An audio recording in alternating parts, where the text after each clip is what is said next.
ಅಂದರೆ ಯಾವುದೇ ಭಾಷೆ ಆಗಿರಲಿ, ಭಾಷೆ ಯಾವುದೇ ಇದ್ದರೂ, ಜಾತಿ ಯಾವುದೇ ಇದ್ದರೂ,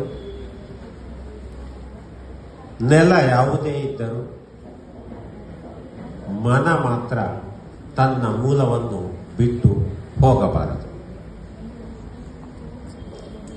ಅದು ವೈಶಿಷ್ಟ್ಯ ಅಥವಾ ಅದು ಅತ್ಯಗತ್ಯ. ಕನ್ನಡ ಕನ್ನಡ ಕನ್ನಡ ಎಂದುಲಿ ಕನ್ನಡ ನಾಡಿನ ಓ ಕಂದ, ಕನ್ನಡ ತಾಯಿಗೆ ಆನಂದ. ಪುಟ್ಟ ಮಕ್ಕಳು, ನೀವು ಪ್ರಾಯಶಃ ಇಂಗ್ಲಿಷ್ ಮೀಡಿಯಂ ಅಂದುಕೊಳ್ತೇನೆ, ಆಂಗ್ಲ ಮಾಧ್ಯಮದ ವಿದ್ಯಾರ್ಥಿಗಳು ಅಥವಾ ಕನ್ನಡ ಮಾಧ್ಯಮದ ವಿದ್ಯಾರ್ಥಿಗಳಾಗಲಿ, ಇವತ್ತು ನನಗೆ ಅಚ್ಚರಿ ಅನಿಸುವ ರೀತಿಯಲ್ಲಿ ರಚನೆಗಳನ್ನು ಪ್ರಸ್ತಾವನೆ ಮಾಡಿದ್ದೀರಿ. ನೀವಿರಲಿಲ್ಲ ಆಗ 2018ರಲ್ಲಿ ನಾನೇ ಚುಟುಕು ಸಾಹಿತ್ಯ ಪರಿಷತ್ನ ಅಧ್ಯಕ್ಷನಾಗಿದ್ದೆ. ಆ ಸಂದರ್ಭದಲ್ಲಿ ಸಹ ಇದೇ ನಿಮ್ಮ ಸಂಸ್ಥೆಯನ್ನು ಆಯ್ಕೆ ಮಾಡಿ ಇಲ್ಲಿ ಸಾಹಿತ್ಯದ ಬಗೆಗೆ ಮಕ್ಕಳಿಗೊಂದು ಸಣ್ಣ ತರಬೇತಿ ಕೊಟ್ಟದ್ದು ಪ್ರಾಯಶಃ ಕೆಲವ ನಿಮ್ಮ ಸೀನಿಯರ್ಸ್ಗಳಿಗೆ ಗೊತ್ತಿರ್ಬೋದು ಅಂದುಕೊಡ್ತೇನೆ. ನನಗೆ ಈಗ ಹೇಳಲಿಕ್ಕೆ ಬರುವುದಿಲ್ಲ, ಅವರು ಇಲ್ಲಿದ್ದಾರೆ, ಈಗ ಇದ್ದಾರೆ ಅಂತೇಳಿ. ನಾನು ತಾರನಾಥ ಬೋಳಾರ್ ಅಂತ ಇದ್ರು, ಅವರೀಗ ತೀರಿ ಹೋಗಿದ್ದಾರೆ. ಅವರು ಇಲ್ಲಿಯವರೇ, ಅವರು ಜಿಲ್ಲಾಧ್ಯಕ್ಷರು, ನಾನು ತಾಲೂಕಾಧ್ಯಕ್ಷ ಆಗಿದ್ದ ಸಂದರ್ಭದಲ್ಲಿ ಇದೇ ಶಾಲೆಯಲ್ಲಿ ನಾವು ಸಾಹಿತ್ಯದ ಒಂದು ಕಾರ್ಯಾಗಾರವನ್ನು ಮಾಡಿದ್ದೆವು. ಮತ್ತು ಒಂದು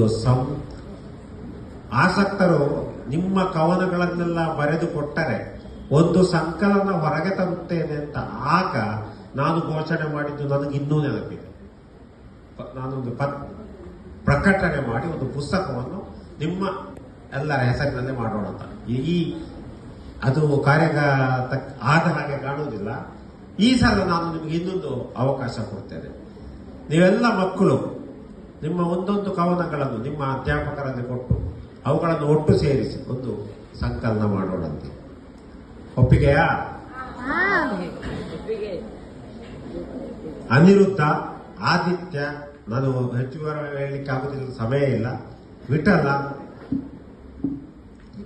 ಮತ್ತೆ ಸೋನಾಲಿ, ಅಂಜಲಿ, ನೇತ್ರಾವತಿ, ಸಂಜಯ, ಯಶಸ್, ರಾಹುಲ್, ದ್ಯಾಮಣ್ಣ, ಚಿರಂತನ, ಅರ್ಜುನ, ಸಂಜನರಾವ್, ಮನೋಜ, ಮನ್ವಿತ್, ಸಚೀಂದ್ರರು ಎಲ್ಲ, ನೀವೆಲ್ಲ ಬೇರೆ ಬೇರೆ ರೀತಿಯಲ್ಲಿ ಕವನವನ್ನು ಮಾಡಿದ್ದೀರಿ. ಕವನಗಳಲ್ಲಿ ಹಲವಾರು ಪ್ರಕಾರ ಇದೆ. ಅದನ್ನು ಹೇಳಬೇಕು ಅಂತ ಹೇಳಿದ್ರು ರೇಖಾ ಅವರು. ಪ್ರಾಯಶಃ ನನಗೆ ಈಗ ಹೇಳಲಿಕ್ಕೆ ಆಗ್ತಾ ಇಲ್ಲ, ಅದನ್ನು ಸಮಯ ಸಾಕಾಗುವುದಿಲ್ಲ. ಅಂತೂ ಕವನ ನೋಡಿ, ಒಂದು ಆಕಾಶದಲ್ಲಿ ಒಂದು ಮೋಡವನ್ನು ನೋಡಿದಾಗ ನಿಮ್ಗೆ ಏನನ್ನಿಸ್ತದೆ? ಭಾವನಾತ್ಮಕವಾಗಿ ನೋಡಿದಾಗ ಮೋಡ ಒಬ್ಬನಿಗೆ ಕುದುರೆ ಹಾಗೆ ಕಾಣಬಹುದು, ಒಬ್ಬನಿಗೆ ಹತ್ತಿಯ ಉಂಡೆ ಹಾಗೆ ಕಾಣಬಹುದು, ಒಬ್ಬನಿಗೆ ಲೋಟದ ಮೇಲಿಟ್ಟ ಐಸ್ ಕ್ರೀಮಿನ ಹಾಗೆ ಕಾಣಬಹುದು, ಒಬ್ಬನಿಗೆ ಒಂದು ಏನು ಹಾಲು ಚೆಲ್ಲಿದ ಹಾಗೆ ಕಾಣಬಹುದು, ಒಬ್ಬನಿಗೆ ರಂಗವಲ್ಲಿ ಇಟ್ಟ ಹಾಗೆ ಕಾಣಬಹುದು. ಇದನ್ನೇ ನಾವು ಕವಿಭಾವ ಅಂತ ಹೇಳುವಂತಹದ್ದು. ಅದಕ್ಕೆ ನಿಮಗೆ ಯಾವುದೇ ಅಧ್ಯಯನ ಬೇಡ. ಒಬ್ಬ ಮಂಗಳೂರಿನಿಂದ ಉಡುಪಿಗೆ ಲಾರಿ ಬಿಡ್ತಾ ಹೋಗ್ತಾ ಇದ್ದ ಒಬ್ಬ ಡ್ರೈವರು ಆಕಾಶದಲ್ಲಿರುವಂತಹ ಒಂದು ಮೋಡವನ್ನು ನೋಡಿ, ವಾ ಪೊರ್ಲು ಕುದುರೆ ರಾಪೋದುಂಡು ಅಂತ ಹೇಳಿದ್ರೆ ಏನು ಚಂದ ಇದೆ, ಕುದುರೆ ಹಾರುತ್ತಿದೆ.